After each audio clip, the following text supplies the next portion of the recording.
everyone, thank you for joining me as I break down the good and the bad of Amazon Prime Video's new sci-fi drama, Paper Girls. Is it a knockoff of Stranger Things or another great comic book adaptation by Prime Video? Let's start with the premise. It's 1988 on Halloween. Four paper girls are on their route trying to just deliver their paper when they get swept up in a war between time travelers that send them to 2019, where as they're trying to get back to their designated time and home, they run into secret time agencies, robots, and even dinosaurs. Let's start with the good.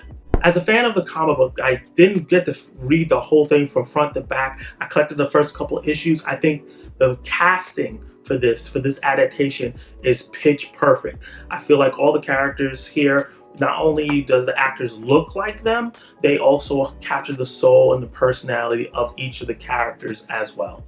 Character Tiffany is an ambitious know-it-all. KJ is a rich girl who's struggling with her sexuality.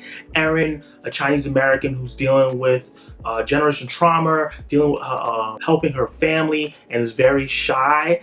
And Mac, the foul-mouthed poor girl who's always trying to prove that she's better than everyone. The series starts off with the girls not really knowing much about each other. But as the series progresses through the 8 episodes, the chemistry between the girls start to build, and that's some of my favorite moments in the show, with them going through different banter or being for each other emotionally. There's even this really sweet scene where one of them get their period for the first time, and that conversation that they have. It's a very nice coming of age story. And as these characters start finding themselves in the coming of age story unravels, they're also trying to avoid being killed by this thing called the Old Watch. These time travelers that ban time travel in their time, so if it happens in the past, they come and they take out whoever did it. So they're trying to find a way back home before they're caught by them. The intriguing part of this, and I think the most exciting part of the show, is the fact that while they're on the run trying to do these things, they run into their future selves, their 2019 selves, which causes really great exploration of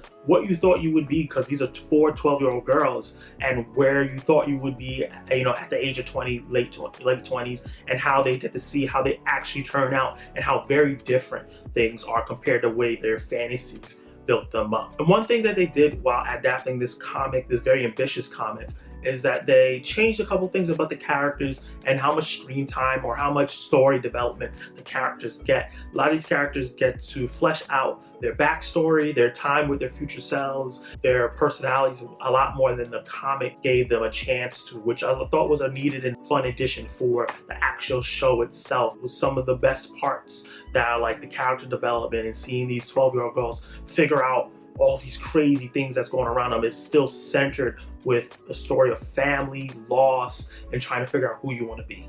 And for a show that's about sci-fi action and fiction and having time traveling, dinosaurs, and robots and tears in space and burping purple clouds, this show is still a low budget show. They didn't put like a whole bunch of money into it in terms of special effects, but I think that the creators here did a good enough job where everything looked and felt believable, and like you can tell that it could probably have been done better, but it's done serviceable. And I really appreciate that they've still found ways to make things look great when they could have been looked really, really cheap and cheesy. Let's talk about the bad. A lot of times when I have conversations about movies or any medium that has a story, I talk about story versus plot. And for a great example, the plot of the video game, if you ever played it, The Last of Us, the plot is the character Joel takes the character Ellie to the Fireflies because she may have the cure for the zombie apocalypse that's going on in the game. But the story is about a man grieving his daughter and finding a supplement in this person that he's protecting now, and someone that didn't have a parental figure latching onto them, and that disrupts the plot.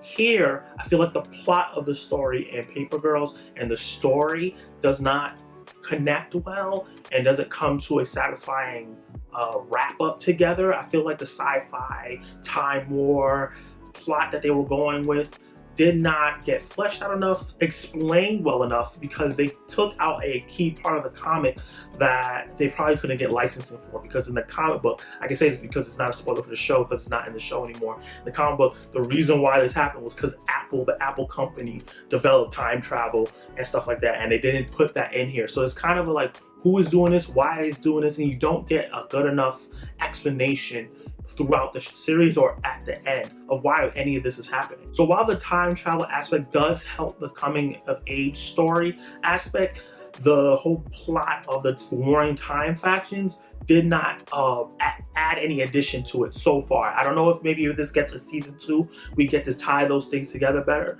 But I think because of, even though, like I said, in the good section, the low budget was there, but they did a good job of keeping the sci-fi aspects looking decent. I think the low budget hurt them with them not able to really go deep into the sci-fi aspects. Us get to spend some time with the antagonists and some of the other protagonists that are time travelers as well.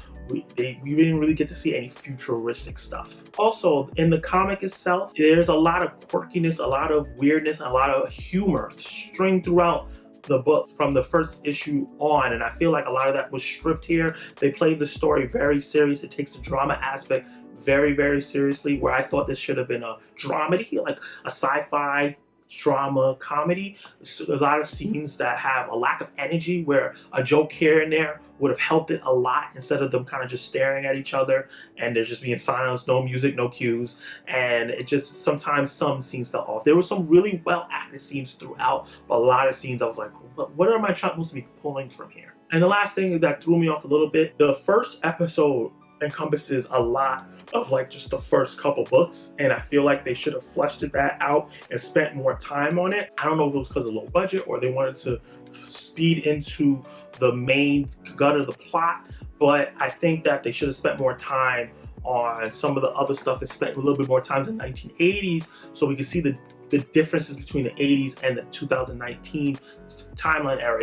Sometimes it didn't feel like there were two different eras really. You know, they tried to make some jokes here and there about, you know, devices and stuff that they don't understand, but it just wasn't enough of that. With that, the show could have used to really build up that world and how this is different from other sci-fi shows. And this is my verdict. Despite the show having some glaring issues, I think I still enjoyed it overall. Online, I've seen a discussion of this show being a Stranger Things knockoff. I don't think it's a Stranger Things knockoff at all. They don't dwell super into the 80s like Stranger Things. Just because the girls ride bikes doesn't mean it's like Stranger Things at all. It's its own thing, and the comic predates Stranger Things anyway. And also, I see people complain about it being woke, and there's nothing like that in here, even though people use that term wrong all the time. It's just a 4 female led cast, and it so happens that they're a diverse team of people. It's nothing here where they're just pushing an agenda in your face, if that's what you use the term woke for.